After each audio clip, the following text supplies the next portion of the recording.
This program is brought to you by Yoo-hoo. Don't say you, say yoo-hoo.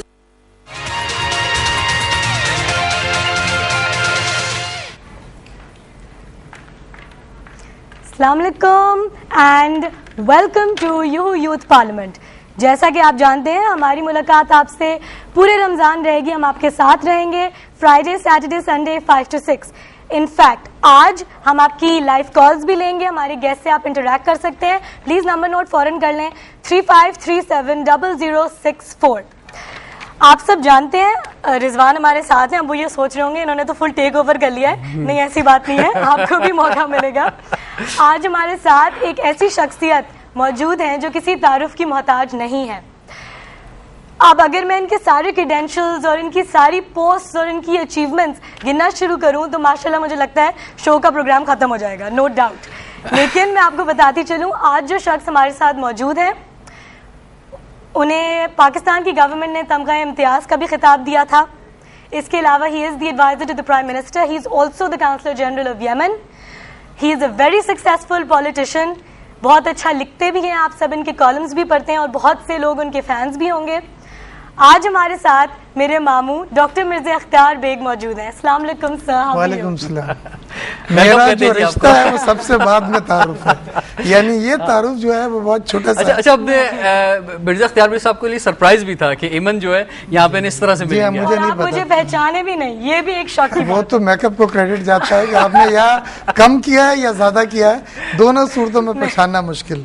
और हमारे साथ मैं आपको सर बोलूंगी, शो का फॉर्मेट है। हमारे साथ फिजा कमर मौजूद हैं जो कि ये तीनों हमारे साथ बहुत पुराने यूथ पार्लियामेंट के मेंबर्स रहे हैं। हमारे साथ यासीन मिर्ज़ा हैं, हमारे साथ सैयद अली भी मौजूद हैं। सब आपसे सवाल करेंगे। आप सब जानते हैं हमारा आज का टॉपिक है कि पाकिस्तान एक लैंड ऑफ अपॉर्चुनिटीज़ के नाम से जाना जाता है। हमारे साथ एक ऐसे शख्स मौजूद हैं जिन्होंने इकोनॉमी को भी बहुत करीब से देखा है। He is a successful businessman, as I already told you. उन्होंने सियासत को भी बहुत करीब से देखा है, इसलिए ही इज़ द परफेक्ट पर्सन जिनसे हम आज इस बारे में बात करें। रिजवान। अच्छा, चलें। आज ईमन ने फर्स्ट टाइम प्रोग्राम का स्टार्ट किया और बड़ा अच्छा स्टार्ट किया, good.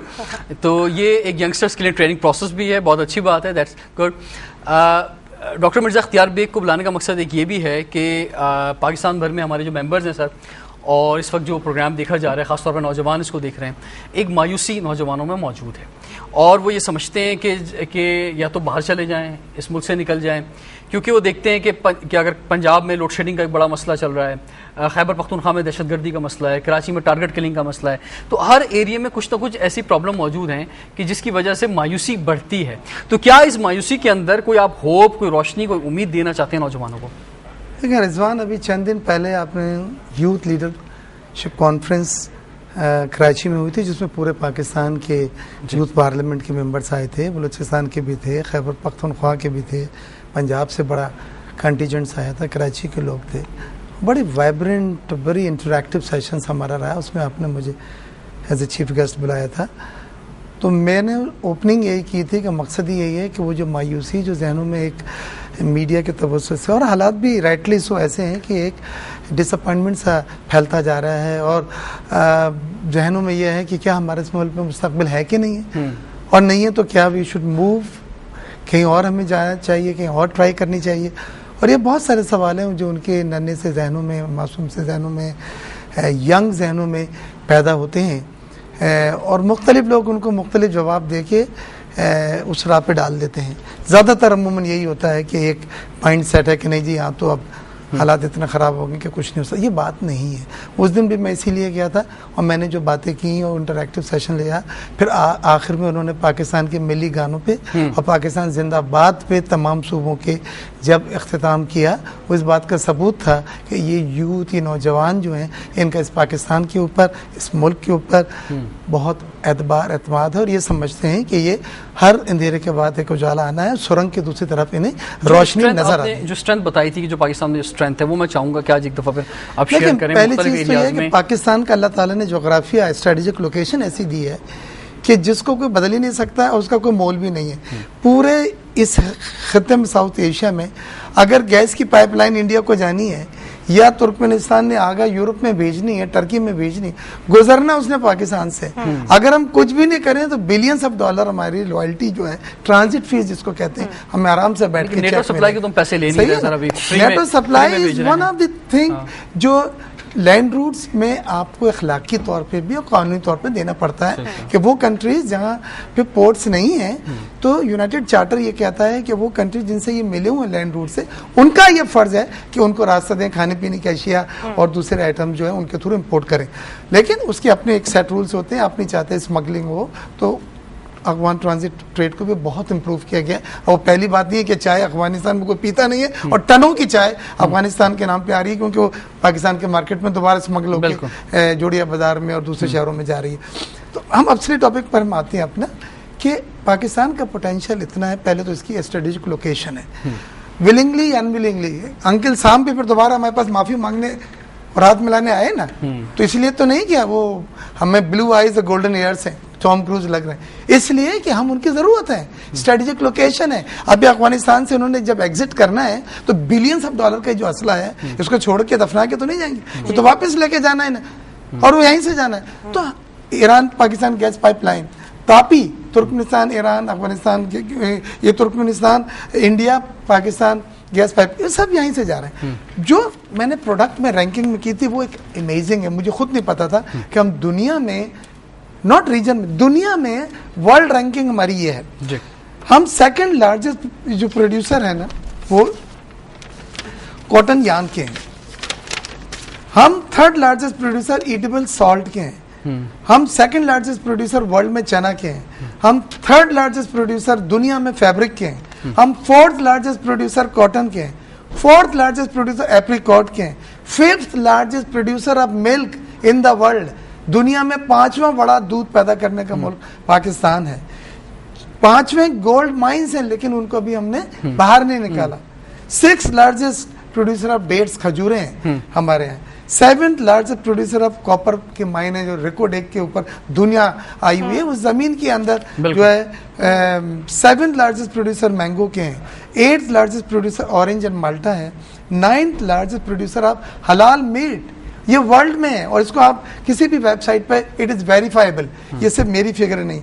12th largest producer of cement है, अपनी अभी हमने जीरो से सफर शुरू करा इंडस्ट्री ने, और टेक्सटाइल में आज दुनिया के बड़े ब्रांड्स पाकिस्तान में बन रहे हैं, नाइकी, एडिडास, जॉर्डिश, कोल, ये अपना एरोपोस्ट, जारा, गैप, डीजल, ये जीरो से सफर शुरू किया था। जब पाकिस्तान बना था तो एक मिल भी नहीं था यहाँ पे, पहला मिल वली का टेक्सटाइल कायदे मोहम्मद अली जिन्ना साहब ने साइड के इलाके में इफ्तिताह किया था 1947 अक्टूबर में।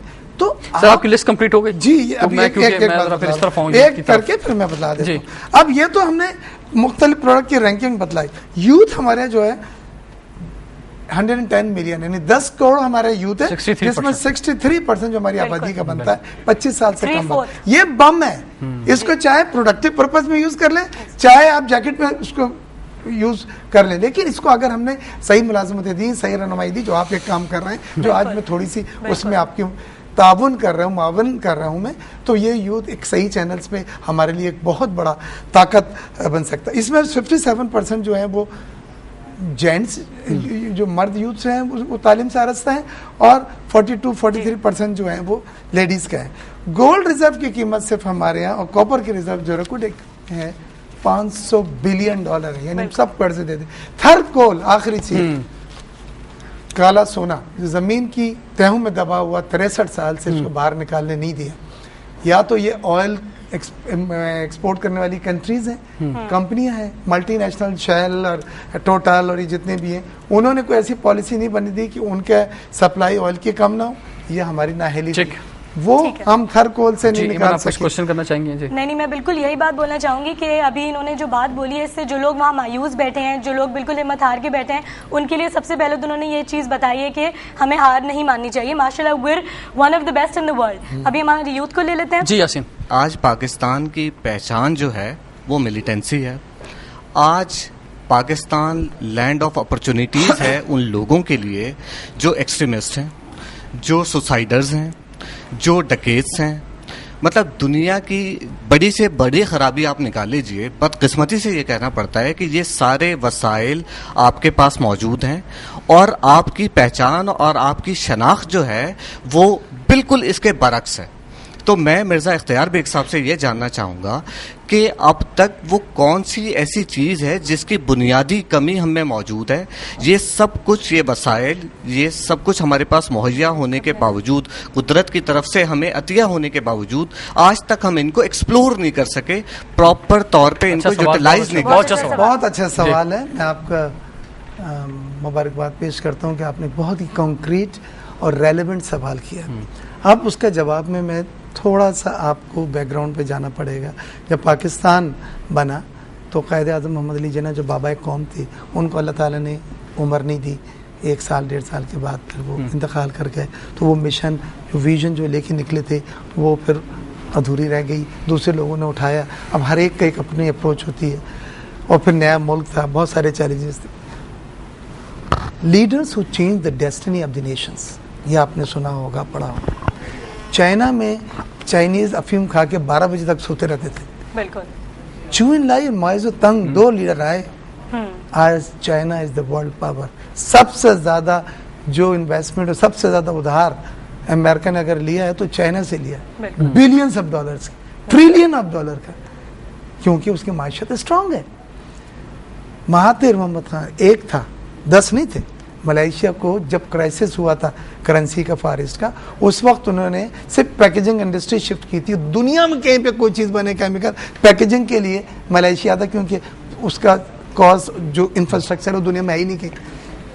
इंडोनेशिया का सुकारने वाले, तो ये वो लीडर थे जिन्होंने अपने मुल्कों की किस्मत बना। हमें भी अल्लाह ताला ने ऐसे लीडर दिए थे, शहीद जुल्फ़िकार अली भुट्टो साहब, फिर शहीद बेनज़ीर भुट्टो साहब, लेकिन हमसे उनको छीन लिया गया। वो कुछ नहीं कर, जो कुछ अपने तय कर सकते थे मुकर्रर वक्त में करा, लेकिन ऐसे भी तो लीडर्स आए हैं कि जो जिनकी वजह से तबाही भी फैली, एटम बम भी गिरे, जिनकी वजह से मुल्क भी टूटे, जिनकी वजह से सब कुछ फना भी हो गया, आलमी जंगें भी हुई।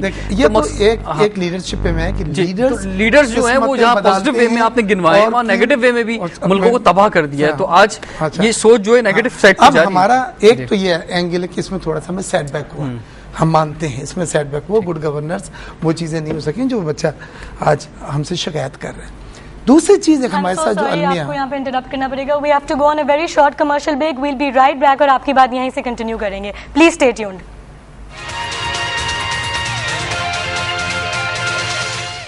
This program is brought to you by नहीं, यूहू। डोंट से ब्लू, से यूहू।